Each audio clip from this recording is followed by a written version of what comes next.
Sermão das Sete Palavras, a primeira palavra de Jesus, capítulo 23 do Evangelho segundo Marcos, versículo 34. Quando chegaram a um lugar chamado Calvário, crucificaram Jesus, assim como os malfeitores, uma à sua direita e o outro à sua esquerda. E Jesus disse: Pai, perdoa-lhes porque não sabem o que fazem.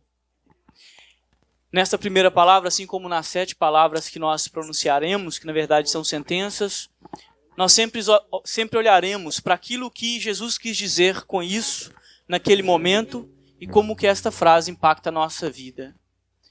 Primeiro, aqui se manifesta a bondade de um Deus que, apesar dos pesares, está sempre disposto a perdoar.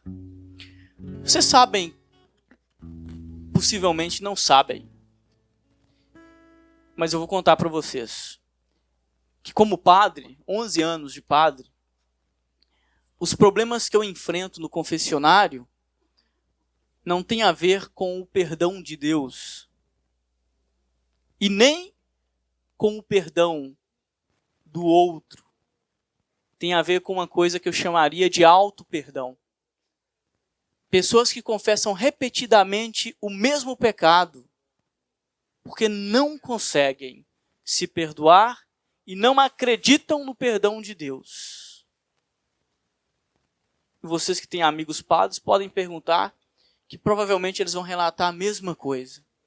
A dificuldade que nós temos em acreditar nisso que nós chamamos de misericórdia de Deus, que é tão grande, né? A gente usa essa palavra, mas até é imperfeita, né, para falar da misericórdia. Talvez a palavra que poderia ajudar um pouquinho mais, que é infinita, né? E por isso nós não conseguimos mensurar essa misericórdia. Pai, perdoa-lhes porque não sabem o que fazem. Jesus continua dizendo hoje para cada um de nós, quando nós covardemente o crucificamos diariamente com as nossas atitudes. E como é importante na nossa vida a gente acreditar na misericórdia de Deus, ainda que nós não acreditemos na misericórdia do ser humano, e ainda que você tenha uma dificuldade enorme de se perdoar por aquela traição que você cometeu relacionado a alguém, que pode ser esposo ou esposa ou um amigo, né? Ainda que você não consiga se perdoar por um mal que você causou, no seu arrependimento, olhando para a cruz do Senhor, acreditar que essa misericórdia é infinita e por isso atinge o coração do pecador mais perverso. Nós temos vivido muita perversidade na nossa sociedade, né? Nem vou citar o caso por causa dos meus pequeninos que está aqui, e eu não gostaria, mas vocês sabem do que eu estou falando. E diante dessas perversidades, como acreditar na misericórdia de Deus? Cuidado, meus irmãos. Nós sempre tendemos a fazer de Deus a nossa imagem e semelhança, que é uma inversão.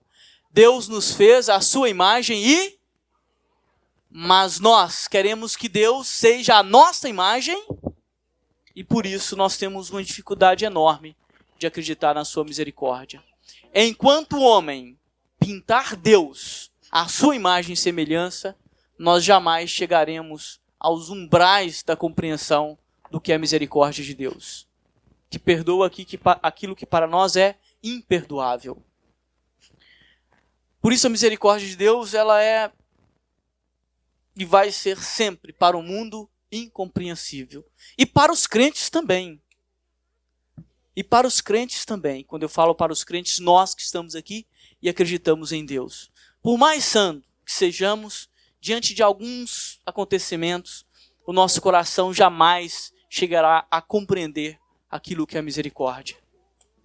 Eu gostaria que vocês pudessem neste momento fechar o olho, os que puderem, e gostaria que você pensasse numa pessoa que te feriu muito, numa situação que te feriu muito, e que você, agora que se considera templo do Espírito Santo, você que considera, né, que Jesus habita em você, ou que você é membro deste corpo que é a igreja e, portanto, membro do corpo de Cristo, que você pudesse dizer no seu coração essas palavras junto com Jesus. Pense naquela pessoa e naquela situação que muito te magoou e repita comigo assim: Pai, perdoa-lhe, porque não sabe o que faz. E se a pessoa souber? Porque tem muita gente que nos fere sabendo o que está fazendo. Mesmo assim, nós vamos pedir de novo: Pai, perdoa-lhe, apesar da sua maldade. E livre-me, Senhor, de toda perversidade. Segunda palavra está no capítulo 23 do Evangelho de Lucas, versículo 43. Diz assim: quando Jesus é insultado por aquele malfeitor que está junto com ele, o outro malfeitor vai dizer: você não teme a Deus, nós estamos aqui porque merecemos, mas ele não fez nada. E aí, aquela pessoa que de repente viveu a vida toda em pecado, vai dizer: Senhor, lembra-te de mim quando estiveres no teu reino. E Jesus vai olhar para ele,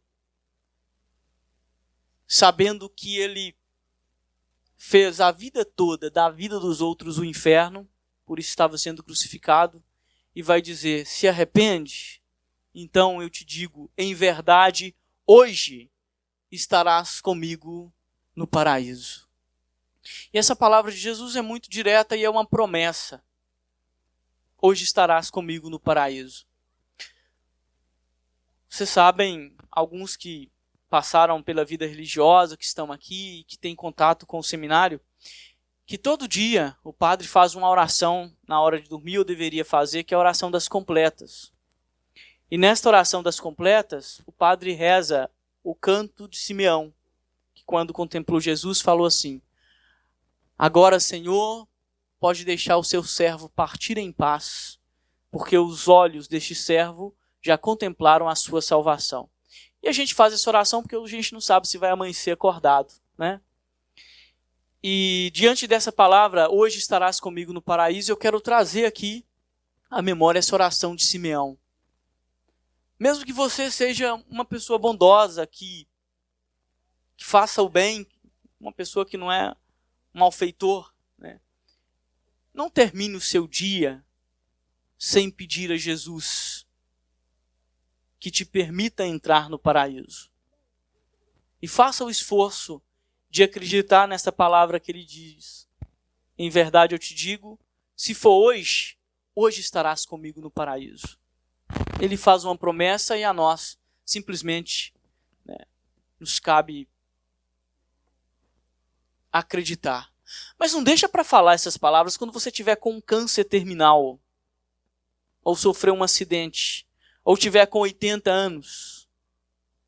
Isso é palavra para ser dita todo dia. É todo dia que a gente tem que pedir.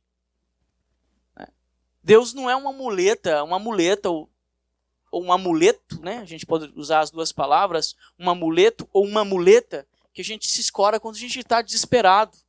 E aí, na iminência da morte, a gente fala: Senhor, lembra-se de mim. Como disse o ladrão arrependido, nós precisamos chegar a esse extremo. Isso é uma oração que deveríamos fazer todos os dias. Senhor, eu creio na tua promessa. Vamos dizer juntos: Senhor, eu creio na tua promessa. Terceira palavra de Jesus está no Evangelho segundo João, capítulo 19, versículo 25 e 27. E é uma pérola que eu acho que os católicos deveriam cada vez mais, né, ler e reler. Aos pés da cruz de Jesus,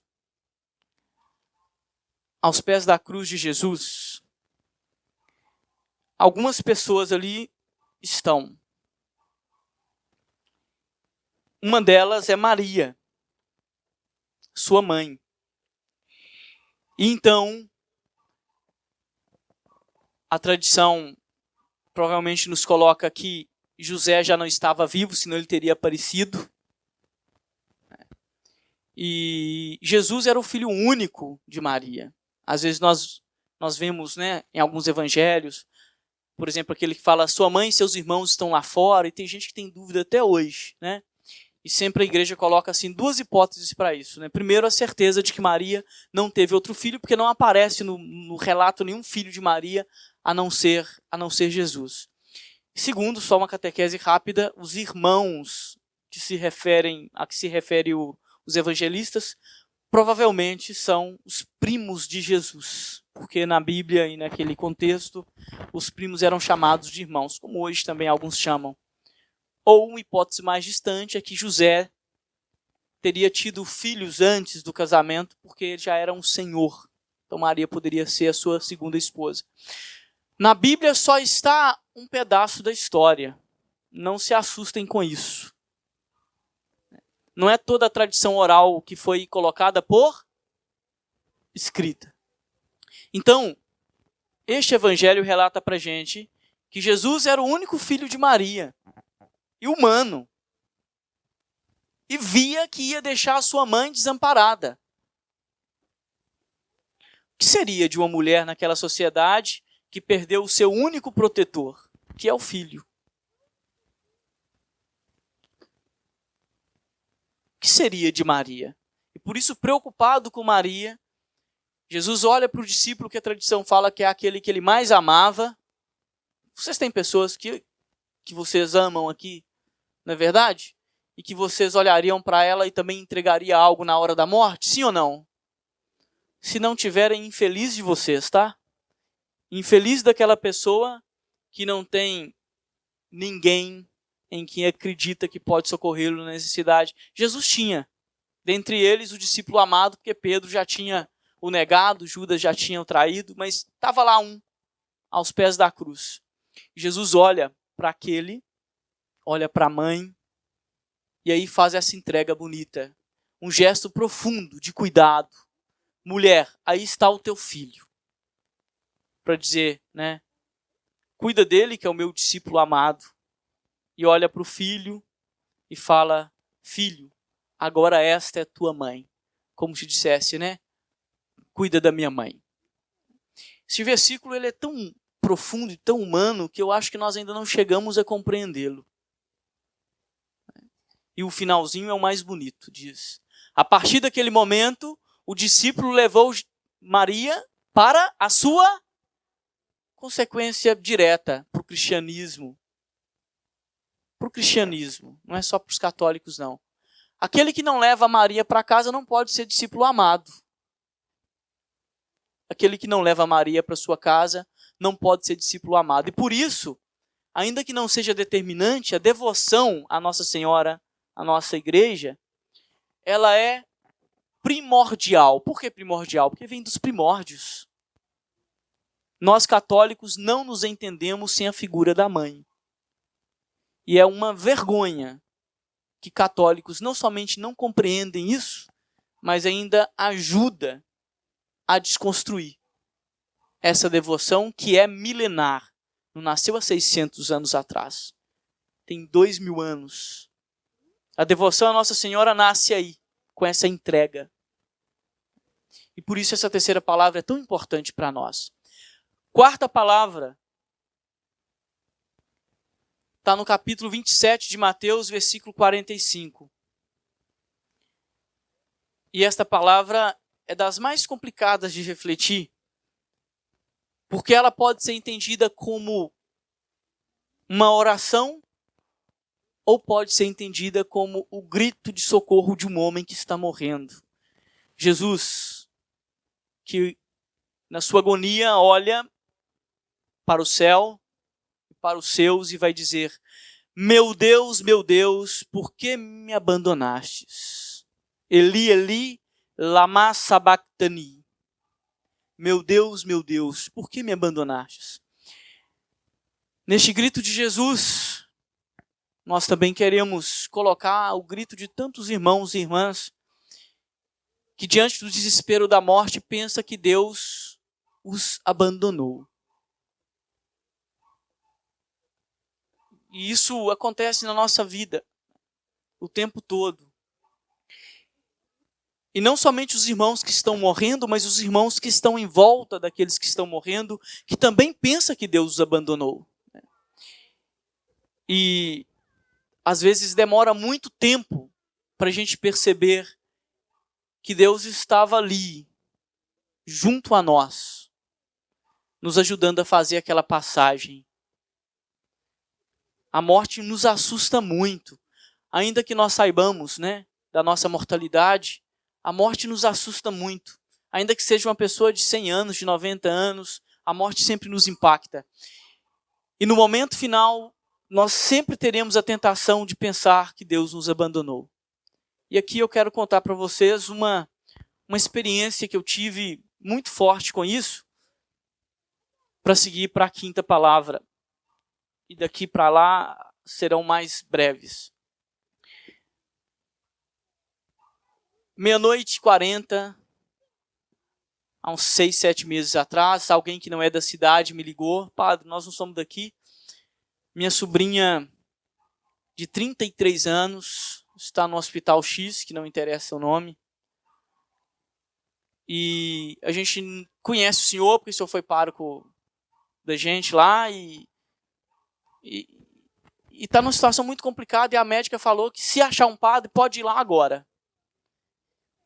Vocês sabem que padre é padre o tempo todo, não é isso? Como os nossos irmãos militares e médicos que têm esse serviço que é 24 horas, né? Quando eu falo dos militares, eu falo dos bombeiros também, viu, Gilberto? Que é bombeiro militar, né? Então, vesti a roupa rapidinho e fui. E cheguei lá e encontrei uma situação muito difícil. Uma menina de 33 anos, que tinha perdido o filho por causa desse tumor, casada, 2 anos, um marido lá, jovem, e a família toda. E a médica tinha dito que realmente não tinha como, né? E quando eu entrei ali, eu vi que realmente não tinha como. E eu tive que fazer uma das coisas mais difíceis da minha vida. A mãe daquela moça que estava ali, desesperada porque não queria deixar a filha partir. Eu pedi que todos saíssem da sala comigo, deixasse a moça sozinha no quarto. Isso aqui não é uma narrativa de historinha não, tá? Isso aqui é coisa que acontece na vida de padre, né? Que a gente conta só para os amigos, e hoje, como vocês, estão aqui reunidos como amigos na fé, eu conto para vocês, não dá para contar sempre. Chamei o pai, a mãe e o esposo. E os irmãos, mas o pai, a mãe e o esposo ficaram um pouco mais perto, que são aqueles, que naquele momento partilham a vida intensamente junto com aquela moça. E disse para a mãe assim: olha, eu vou te falar uma coisa que não vai ser muito bacana de falar, não. Deixa sua filha partir. Você está segurando, literalmente, a sua filha. Nós somos mortais. Ai, padre, mas a fé e Deus, não sei o quê. Deixa sua filha partir. Talvez se tivesse alguma coisa ali, ela teria me partido ao meio. Deixa sua filha partir. Permita que a sua filha parta. Vocês acham que isso é bacana de falar? Acho que isso é gostoso de falar?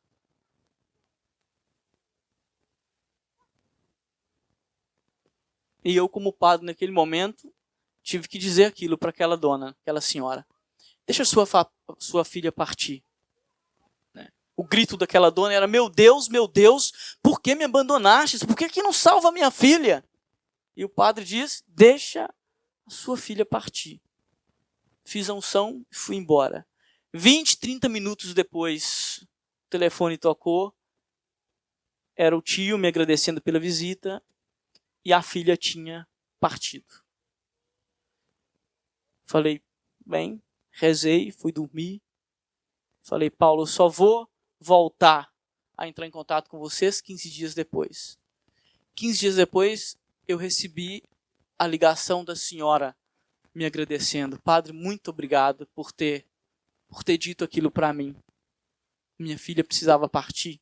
E eu estou fazendo este processo doloroso. De agora que eu perdi uma filha, acreditar que existe vida eterna. Porque enquanto nós não perdemos nada, fica simplesmente como uma verborreia. Só dói quando nós perdemos. E o grito da senhora era: meu Deus, por que me abandonastes? 15 dias depois era um outro grito, que era um grito de agradecimento. Então, meus irmãos e minhas irmãs, este grito precisa ser compreendido como um grito de oração, não de um salmista. Que ele não seja dado por vocês como um grito de incredulidade. Amém? Ainda que você não perceba, Deus está aí. E em algum momento, alguém precisará partir. E aí não tem em cima do muro. Ou eu creio, ou eu não creio. Estejam preparados. Quinta palavra, dos versículos mais breves, 19 e 28, capítulo 19 de João, versículo 28. Jesus simplesmente vai falar: tenho sede.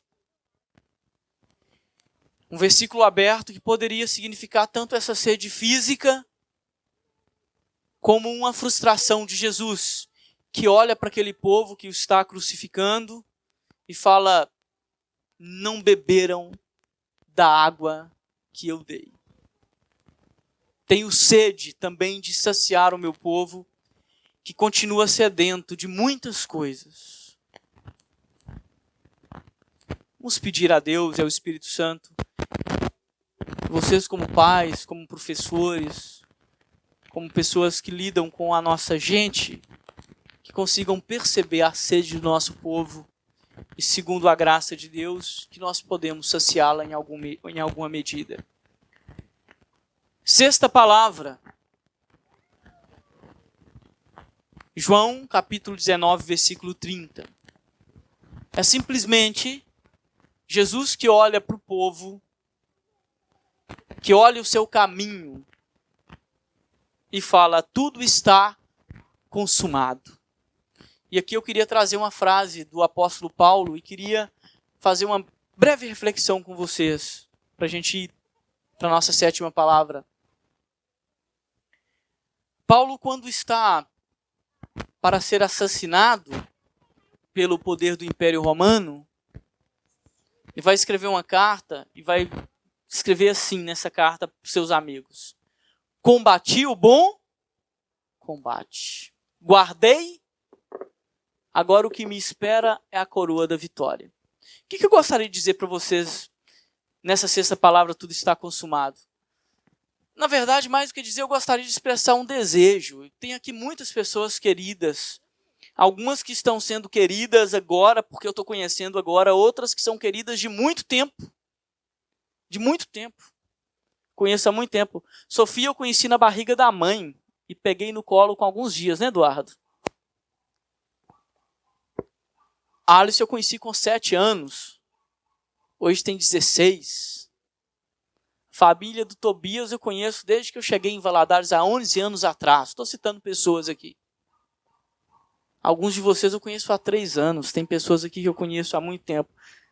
Há muito tempo. E olhando para vocês, deixa o meu amiguinho aqui quietinho, viu? Que agora eu estou conhecendo também, estou amando. E olhando para vocês, eu quero simplesmente manifestar um desejo. Como que eu gostaria que vocês, e espero que isso demore muito, tomara que vocês passem do 110 bem, tá bom? Esse é meu desejo. Bem, mas como que eu gostaria que vocês pudessem, neste momento, no momento que vocês tiverem que entregar a vida de vocês para Deus, falar assim: combati o bom combate, guardei a fé, e aí como Jesus dizia assim: está consumado, eu fiz o que eu deveria ter feito. Porque não existe coisa pior, e isso é uma outra experiência de padre, mas eu não vou contar, porque se eu for contar minha experiência de padre, nós não saímos daqui. Quantas pessoas eu atendo muito ricas, quando eu falo muito ricas, o padre tem esse privilégio de trabalhar com os mais pobres e com os mais ricos. A gente benze mansões, não é isso? e benze também as casas mais simples. E como é triste a gente olhar para uma pessoa que viveu a vida inteira construindo muitas coisas, mas não construiu ou não colaborou para a construção do reino de Deus. E aí quando ela olha, ela vê filhos em cima da cama, quase em cima da cama, mas ao redor, brigando pelas fazendas. E eu não quero aquela, porque aquela tem um rio menor do que a outra. Eu já atendi caso assim. Por que o meu pai está deixando aquela, com aquela sede, que só tem 5 suítes, e a do meu irmão tem 12? Essas são as discussões. E o pai olha e fala assim pra gente: Padre, o que eu fiz da minha vida? E eu não posso falar nada para ele, né? Não sei o que você fez. Olha, meus filhos, não tá nem aí se precisa me trocar. Como eu tenho dinheiro, eu tenho pessoas aqui, 3 ou 4 enfermeiras que fazem isso por mim. Meus filhos passam aqui só para saber o que eu vou deixar no testamento ou se eu mudei testamento. Né? Não vai poder dizer tudo está consumado. Isso é muito triste, sabe? A maioria de vocês não terão essa oportunidade de ouvir e de participar de histórias assim. Eu tenho, pela minha vocação. Tomara que vocês, ao chegarem no momento da partida, possam olhar para os filhos de vocês, os que estão aqui, os que estão aí, e dizer assim: combati o bom combate, guardei a fé. Tudo está consumado. Posso partir em paz, Senhor, porque os meus olhos viram a sua salvação e eu construí o que eu tinha que construir. Ninguém precisa me prender. E aí, a gente vai para a última palavra, para a 7ª.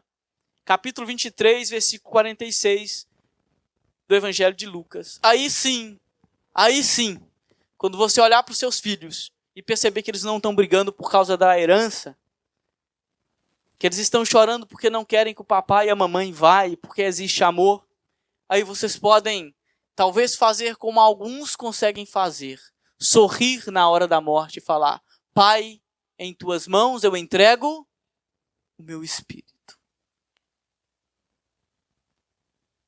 E Jesus morreu na cruz para que nós pudéssemos ter essa morte.